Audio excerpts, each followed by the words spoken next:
All right. Double checking that online can hear me. Yep. Yay! I am so sorry for 2 weeks ago. That was a mess all around. Today should be better.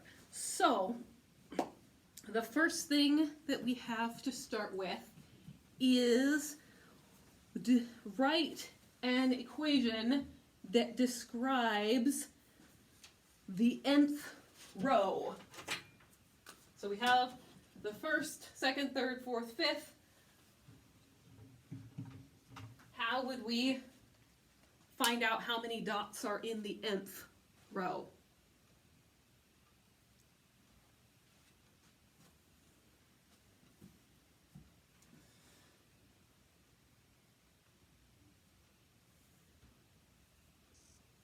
N.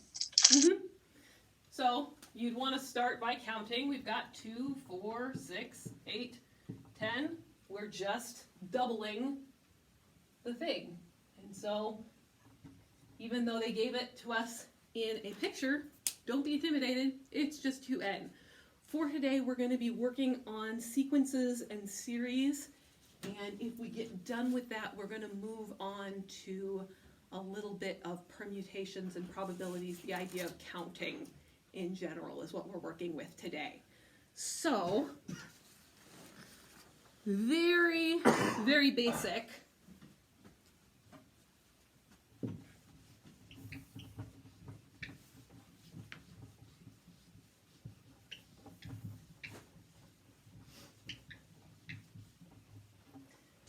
Given the numbers 13, 10, and 7,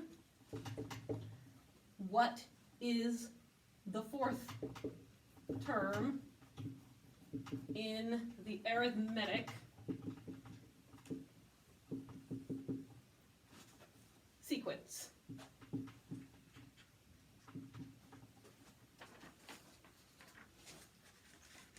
Yeah. 4. Why could you tell? Because it descends by 3. Yeah. Arithmetic sequence. Do you know what it means when it says arithmetic? Yeah. You're either adding or subtracting. You're either adding or subtracting each time, and it's called the D for the difference.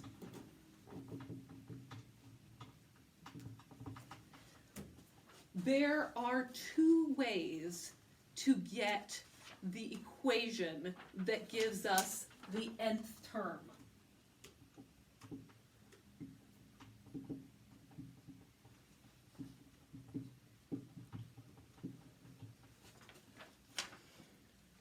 Do you guys remember either one of them? It's going to be at the bottom of page 9 is the equations we're dealing with if you want to look at that. But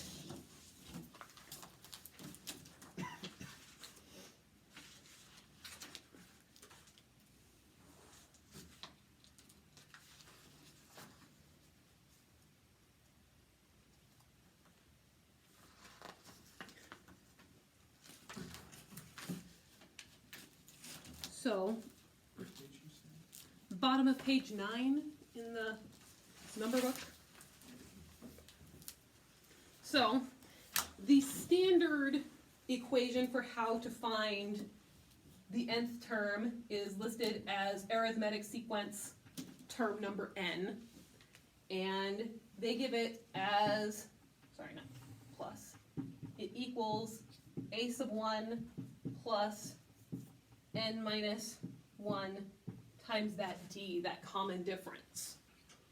And so you can put in the 13 plus n minus 1 times our common difference. You said it was -3 or down 3, subtracting 3 each time. And so, simplifying this, we will have 13 plus -3 times n, and then -3 times -1 becomes +3, or in other words, 16 plus -3n. easier way to do this. Consider a sub 0. What came before? Here we were subtracting 3 each time. What's 13 plus 3? 16. And so another formula for this that's a little bit faster, a sub n is equal to a sub 0 plus difference times number.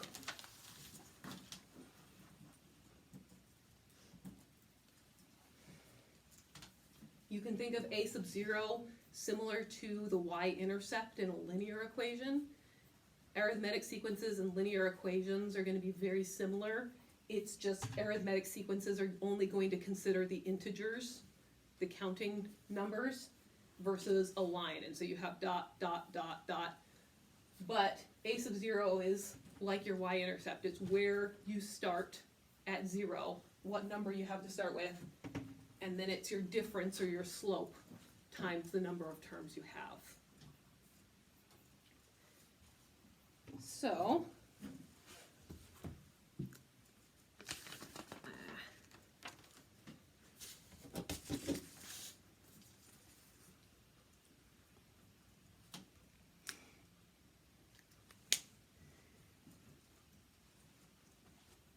we'll save that one for a little bit. Sometimes they don't give us the series to start with. They just give us a couple numbers and we are asked to find the equation. And so,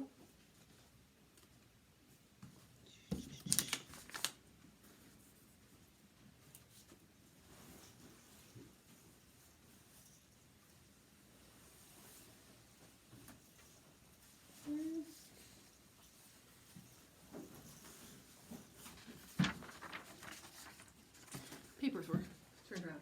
So, it says, what 3 numbers should be placed in the blanks below so that the difference between consecutive numbers is the same? Or in other words, what 3 numbers would you place to make this into an arithmetic series? And so all they give us is 12, blank, blank, blank, and 32. We don't know what came before. We don't know what's coming in the future. We just know it's an arithmetic sequence or the differences are the same. Where do we start? Plug in values to the equations. Okay, you want to just try numbers? We could put 32 for a of n, Okay. and then for a of 1, put 12. So a of n is 32. You are saying a of what? 1 Okay. is 12. Can I make a small adjustment? Yes. Okay. If you're assigning this to a of 1, which is absolutely great, it's a good way to start, I would not call this a of n because that's a variable we don't know anything about. What we do know is this, if this is a of 1, this is a of 2, a of 3, a of 4, a of 5. And so I would do that.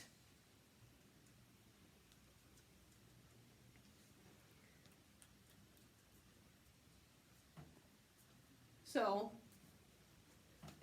I drew these in to represent our differences. If we are going from 12 to 32, how many jumps are we making?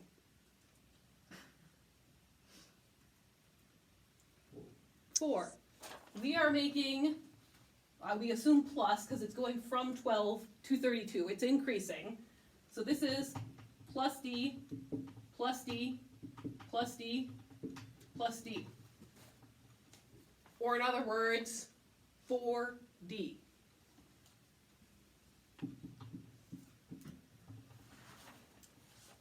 How big is that difference? 20. 32 minus 12.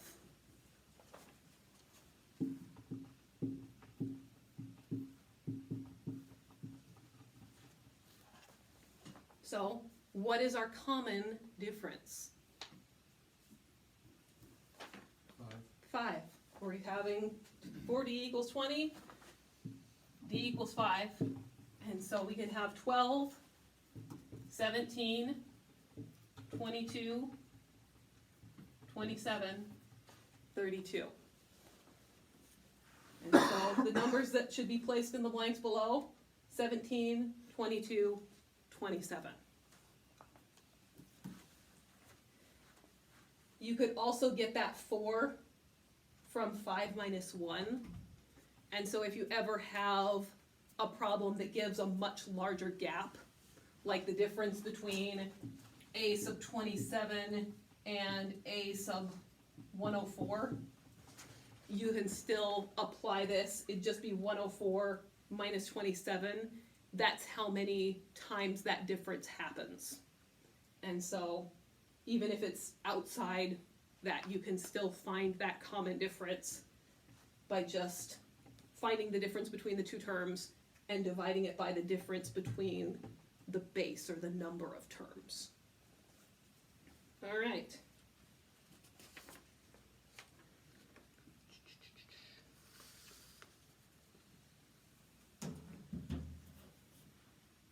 So,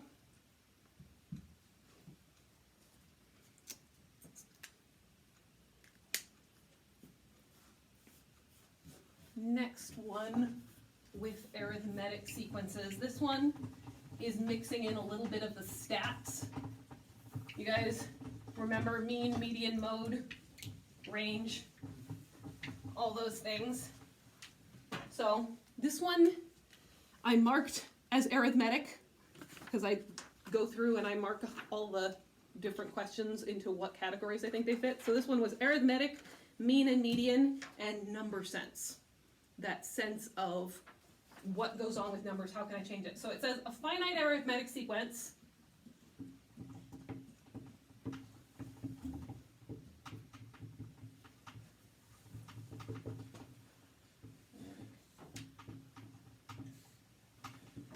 has 7 terms. And the first is 3/4. What is the difference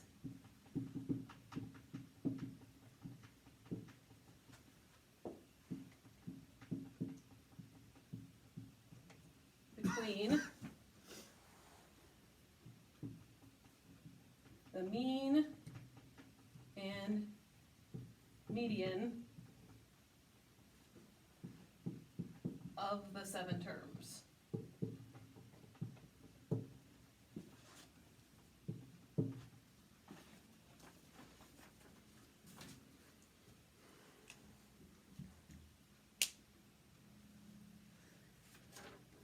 I'll go ahead and write the multiple choice options.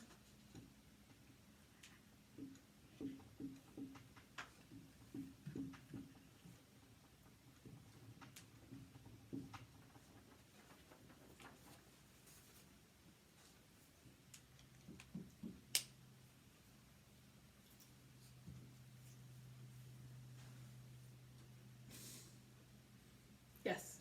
Is it 0? It's 0. Because it is an arithmetic sequence, it's going up by the same interval each time. It's very, very even. The whole idea of averages is to, or means, is to average out, to balance out those shifts in, there's a big jump, there's a small jump. These jumps are already even. And so it's going to be going up by the same amount each time. It's going to be very balanced between the beginning and the end because there's no number to pull it out of this regular pattern. If you think about it as a straight line, because again, arithmetic sequences are going to be like straight lines, the average between this point and this point is going to be right in the middle, because there's nothing to pull it to the higher or lower. And the median just says, take the middle, and it'll be the same point. So the 3/4 is a little bit of a misnomer. You could put in a variable for that common difference and calculate it out, but again, number sense, understanding how averages, means work, the idea that this is a constant change, yeah, there's no difference between the mean and median on this. All right. Last thing to deal with is the idea of series. So sequence means number, number, number, number. Series is talking about the sum. Adding all of these pieces up, what number do you get?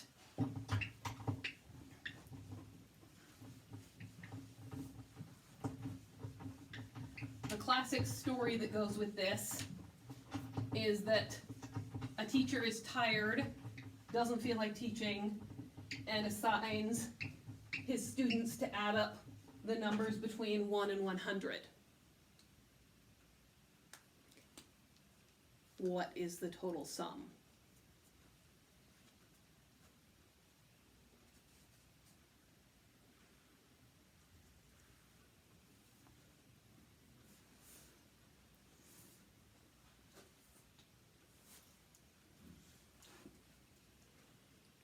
If we go back to our 12, 17,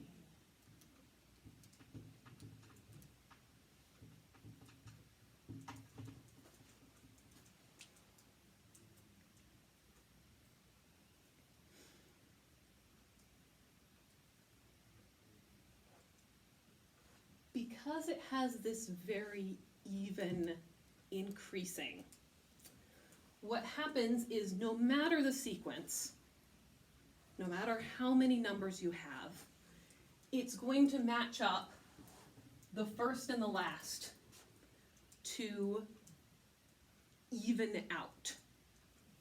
12 plus 32 is going to be 44. 17 plus 27 is going to be 44.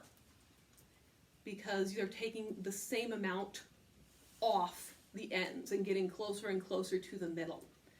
And so, with the sum of a series, the idea is, if I tell you I want to add the first 100 terms, you're going to take a sub 1 plus a sub n, whatever number it is, in this case it'd be 100, and you're going to add them together and divide by 2. You're taking the average, because notice, how does this compare to this middle term? It's double it. And so if we take 44 divided by 2, it's like this was 22 and this was 22. 22, I can write. You lent 5 back to this one and they're both 22. You lend 10 to this one and they're both 22. And so, for the sum, you're going to take the average of the first and the last. You add them together and divide by 2, and then you multiply times n. You multiply by the number of terms. In this case, it'd be 100 again. And so, if a sub 1 is 1, and a sub 100 is 100, and we're adding the first 100 terms, you would take 100 plus 1 is 101 over 2 times 100, You could do the decimal, but I'm gonna reduce here. We have 101 times 50. And you would have your answer. So, again, that's the background to help you remember why you can do it, because generating the formula from thin air, I'm not great at remembering this one. But I can remember, oh yeah, first term and last term, average them out, and then multiply by how many you have. And this will be the arithmetic sum.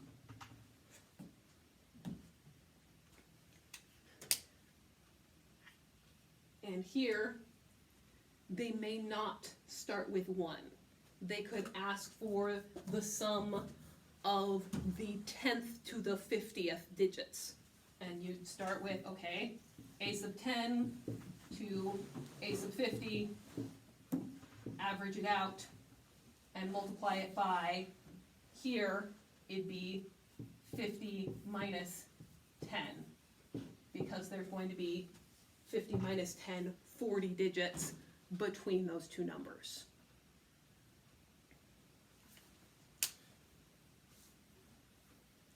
Right.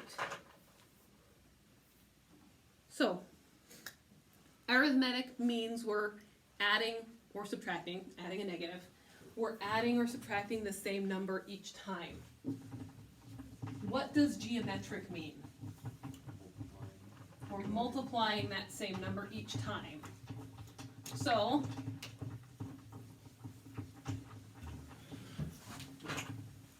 in arithmetic it was called D, or the common difference. What is it called if we are multiplying by the same number each time in a geometric sequence or series?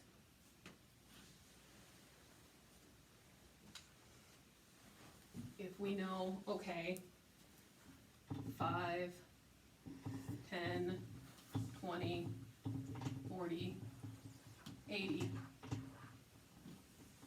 What am I multiplying by each time? 2, we're doubling it. Sometimes they aren't that obvious, especially when they throw in fractions. The way to find that is to take, call this a sub n, and maybe it's not the first term, it could continue the other direction, but this is a sub n plus 1, the one that comes next.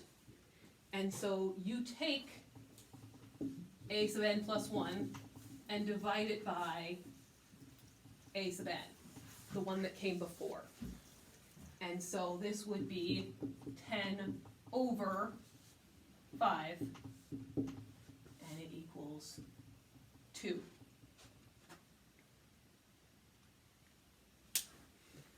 Again, sometimes they aren't that nice.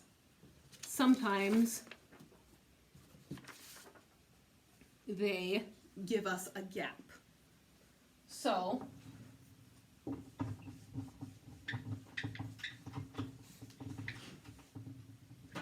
they tell us if the first term in a geometric series is 3, and the third term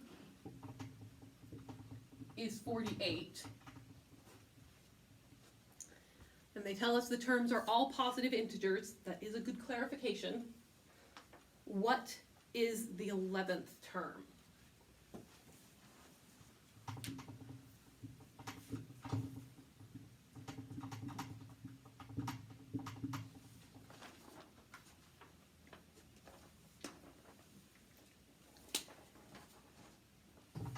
How do we go about?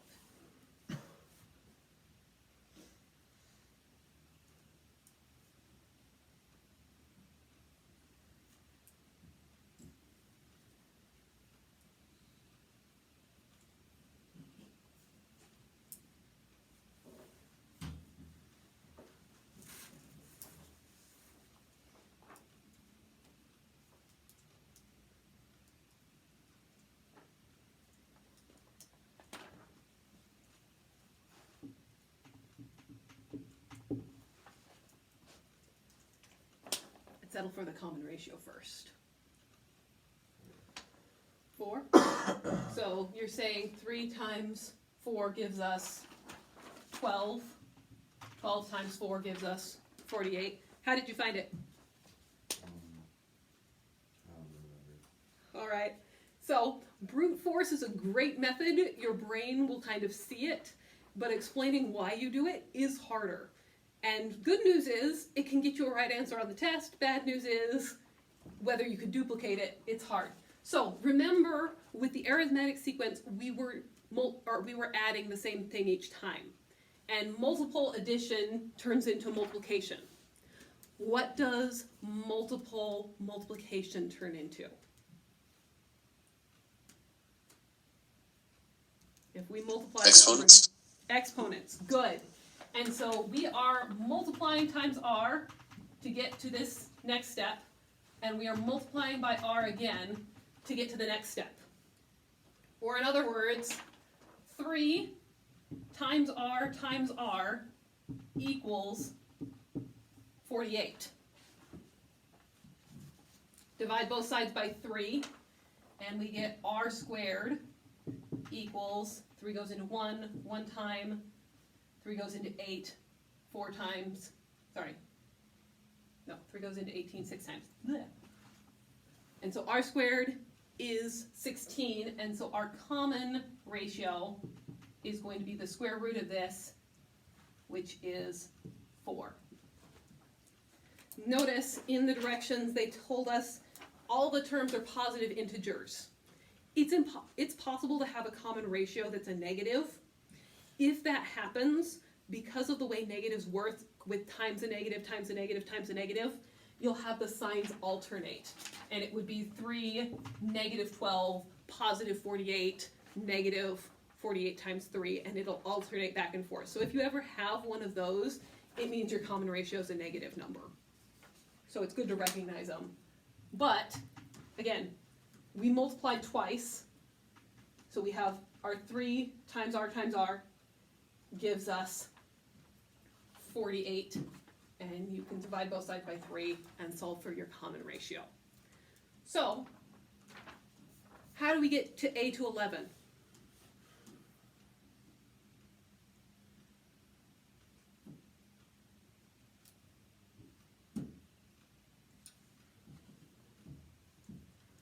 If I were taking the ACT, I would be brute forcing this.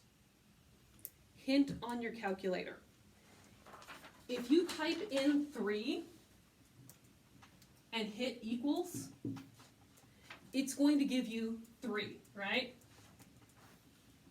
But now it has 3 stored as that answer. And you can just say times 4 gives you 12.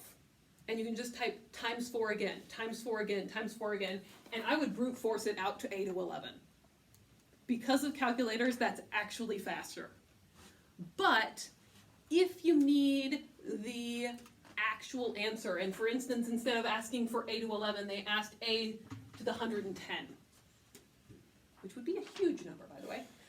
If they asked for that, it's the same thing as the last one. It's a whole lot easier to go back to a sub 0. And so 3 divided by 4 is going to be 3/4. And so 3/4 is like the ground 0 number. 3/4 times whatever our ratio is to the n. And in this case, our ratio was 4. 3/4 times 4 to the n will give us whatever number we need. So again, if you think of this as the ground 0 number, in an arithmetic sequence, it's just multiplication, that common difference, however many times you have terms. In geometric sequences, that ground 0 number times however many repeat multiplications you have. And so the ratio to the power of that number. Make sense? All right.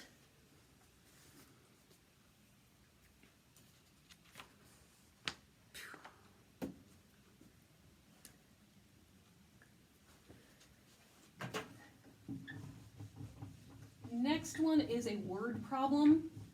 So I will not be writing it out. I'd be pulling the lovely English reading teacher thing and just be here writing words forever. So listen carefully and then I'll try and put the key numbers up here. So it tells us a company that builds bridges uses a pile driver to drive a post in the ground. Background information. The post was driven 18 feet into the ground by the first hit of the pile driver.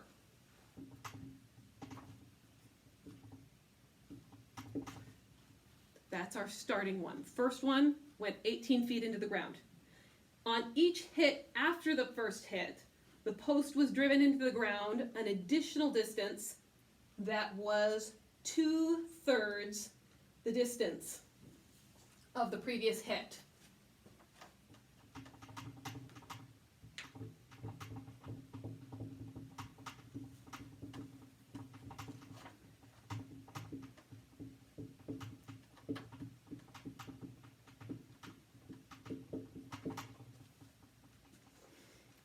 After a total of 4 hits,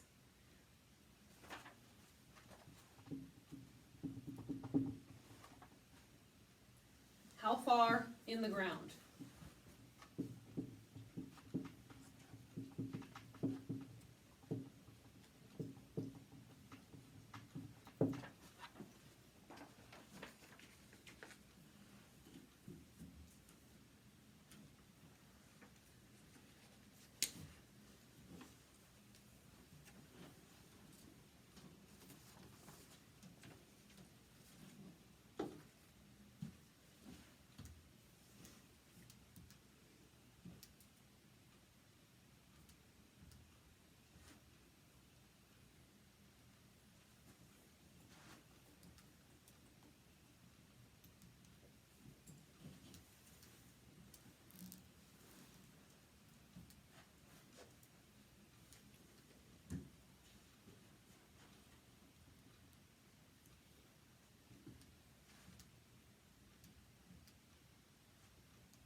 Yeah?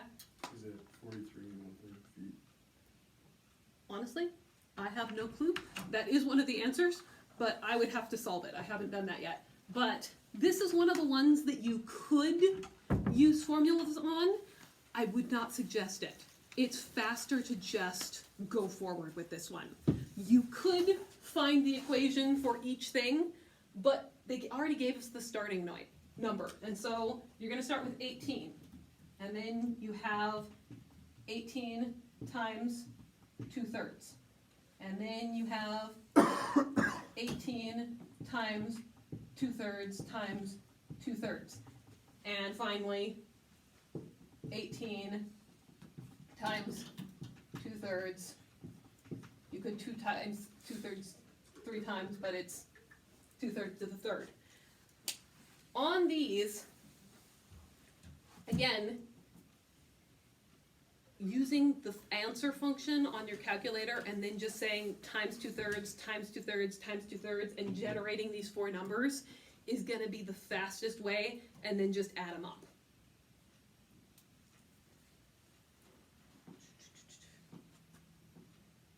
But it'd be 18, it'd be 12, it'd be 8, 5.3 or 5 1/3. Since it keeps the answers in fractions, it's best to match up your answer form with the thing, the answer form. But that is all you would need to do. If you do need the equation you can do it this way. Again, the previous number, you could find the a sub 0 and find the equation.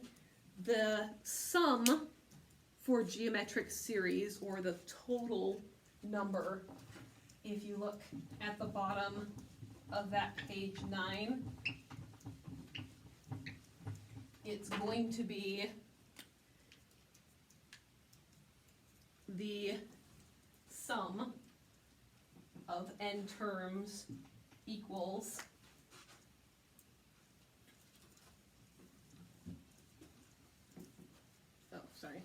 page 1, looking at the wrong line.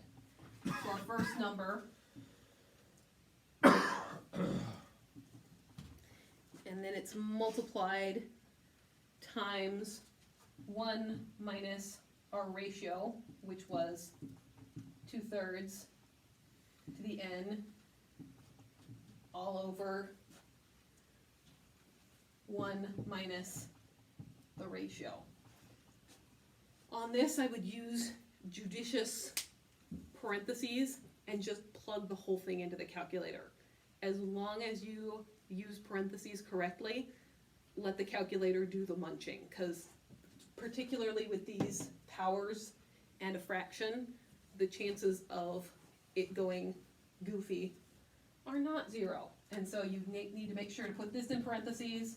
Unless you're really good with the fraction key, you put that as division in parentheses, and you would put this in parentheses. So it would be a stack of parentheses, but as long as you enter it correctly, you'd get the answer out. Again, if it's asking for 4 terms, it's easier to just generate them and add them up. If it wants 20 terms, that's the time to pull out the formula. Okay?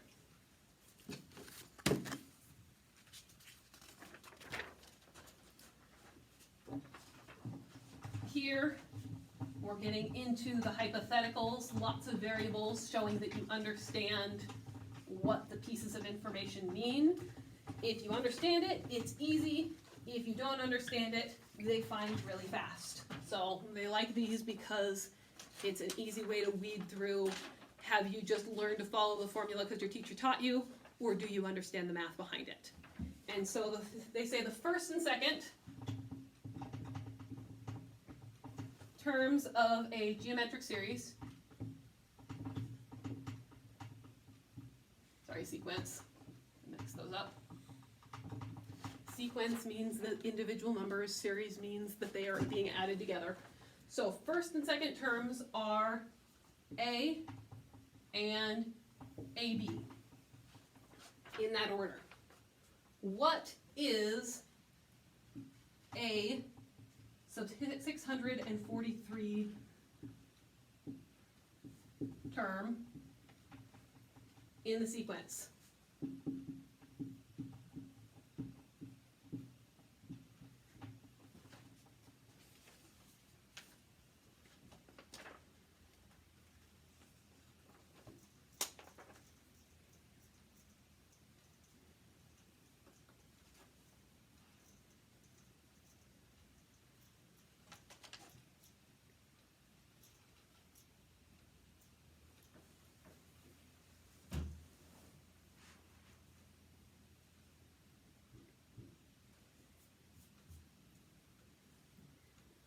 If you're feeling truly stumped, do you want me to give you the multiple choice options?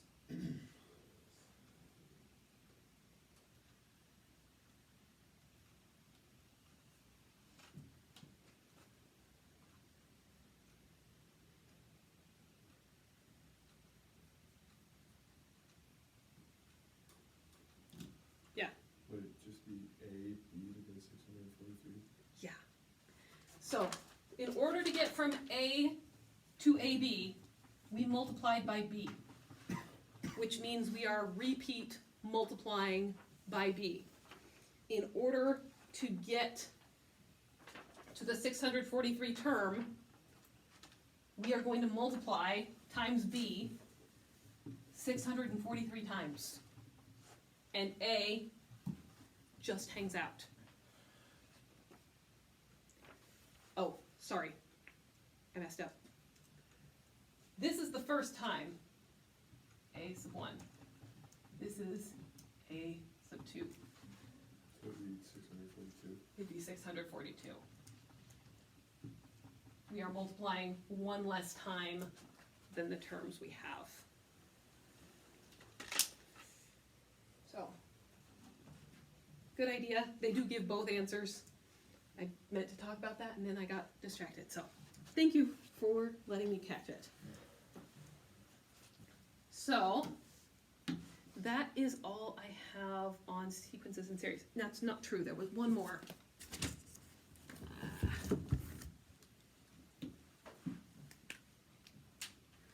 So, this one is with the sum again. It is the second to last problem on a test, which frequently are where they throw the mind benders at us. And so they say that the sum of an infinite geometric sequence series with the first term x and the common ratio y such that y is less than 1 is given by x over 1 minus y.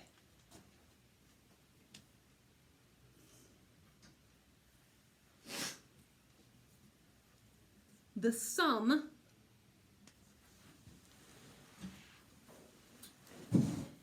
of a given infinite geometric series is 200.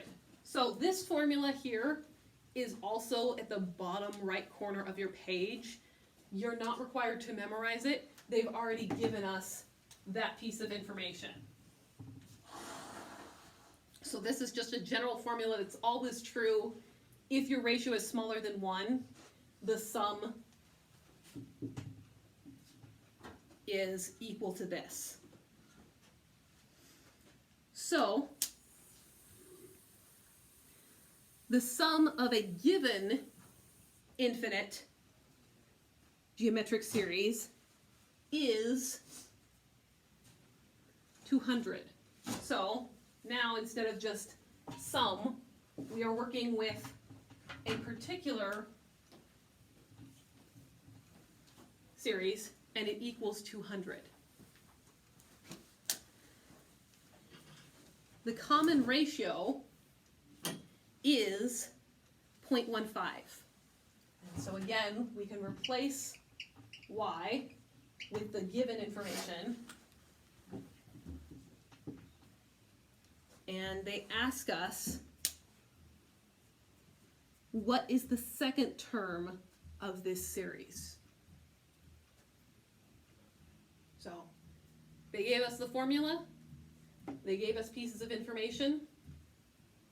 Where do we go from here?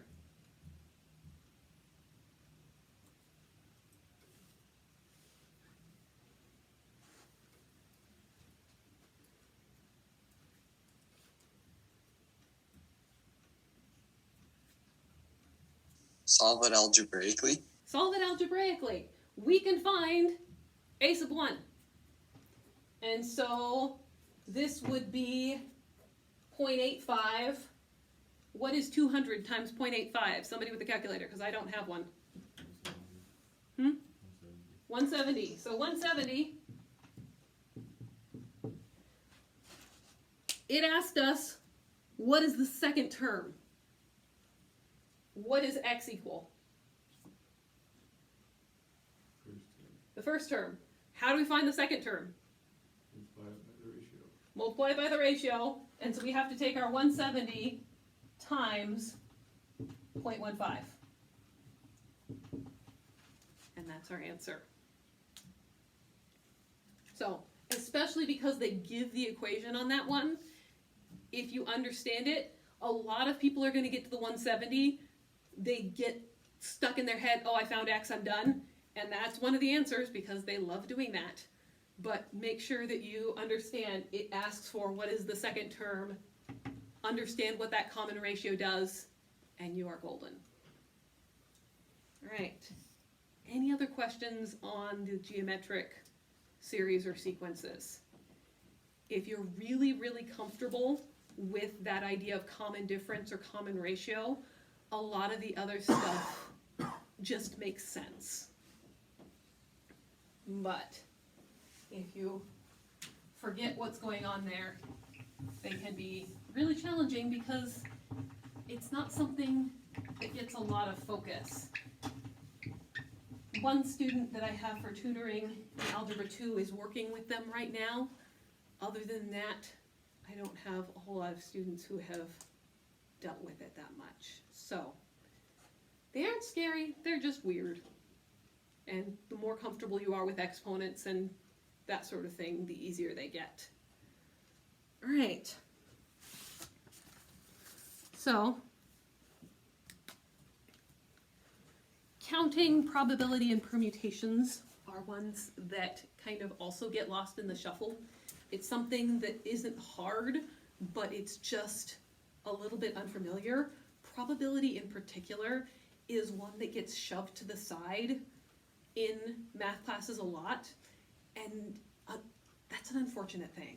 One, because it is on the ACT, but two, because the more statistics we get, it is a very useful branch of mathematics. And so my plug for the day, if you get a chance to take stats, take stats. So license plates on cars in a certain state consist of 3 letters taken from the entire alphabet, which is 26 letters, and followed by 3 digits taken from the 10 digits, which is 0 through 9. What expression would give the number of distinct license plates possible if repetition is allowed in both the letters and the digits? How would we find out how many different combinations are possible?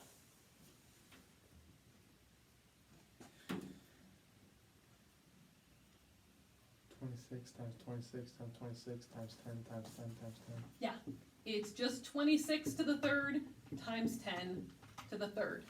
There are 26 options, there are 26 options, there are 26 options, there's 10, 10, and 10 options. And so that one, they give a whole bunch of crazy answers, but it really is the easiest one.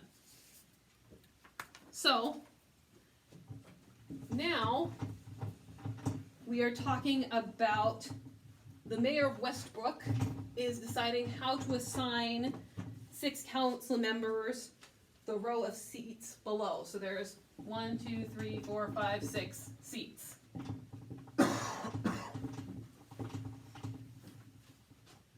And there are 6 council members.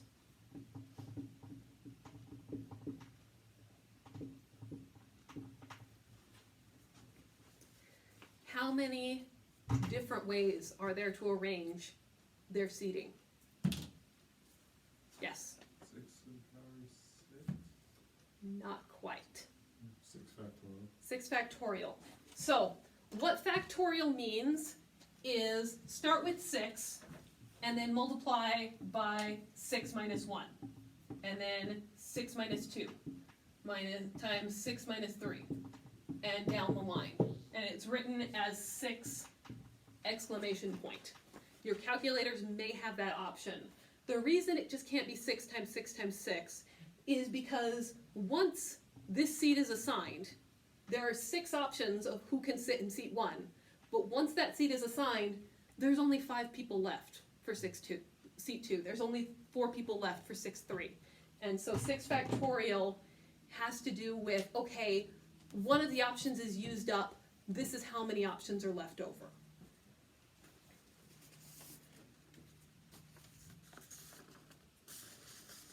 All right. I think I've lost one. Oh well, we'll work with it. So, this one is one that it's easy to go too hard on. And so that's why I wanted to talk about it. It says 5 balls. And they're numbered 1 through 5. Are placed in a bin. 2 balls are drawn at random without replacement. So that means you pull out one and you pull out another one without putting the first one back. What is the probability that the sum of the numbers on the balls drawn equals 7?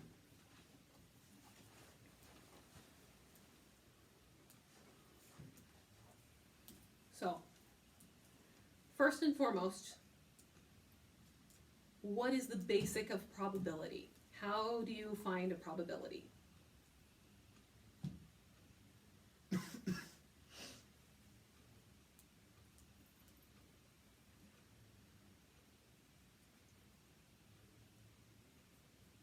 If I tell you the chances of something happening are 2 in 7, what does that mean? 2 divided by 7. 2 divided by 7, but it means 2 ways that that thing can happen and 7 ways it can happen total. Probability is always the ways of success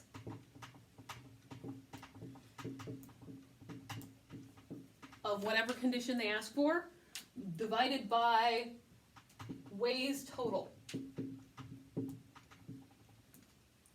So, the first half, ways total, the number of ways to have these 2 balls drawn out of a bin.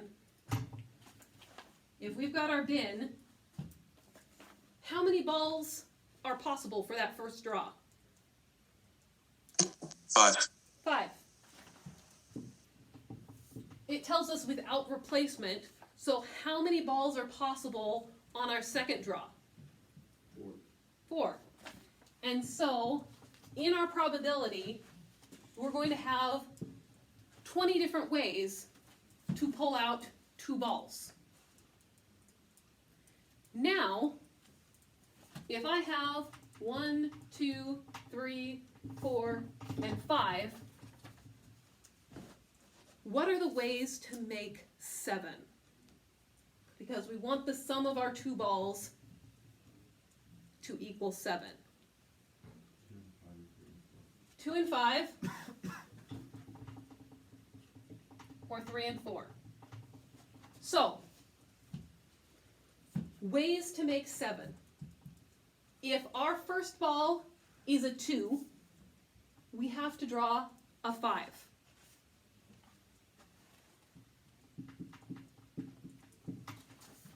If our first ball is a 3, we have to draw a 4. If our first ball is a 4, we have to draw a 3. And if our first ball is a 5, we have to draw a 2. There are only 4 ways to get the 2 balls adding up to 7.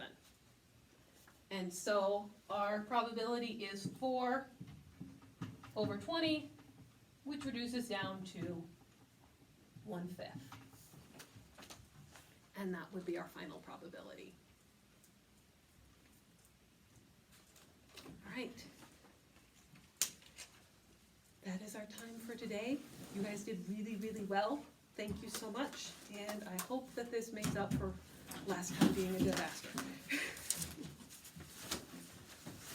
Have a good night, everyone.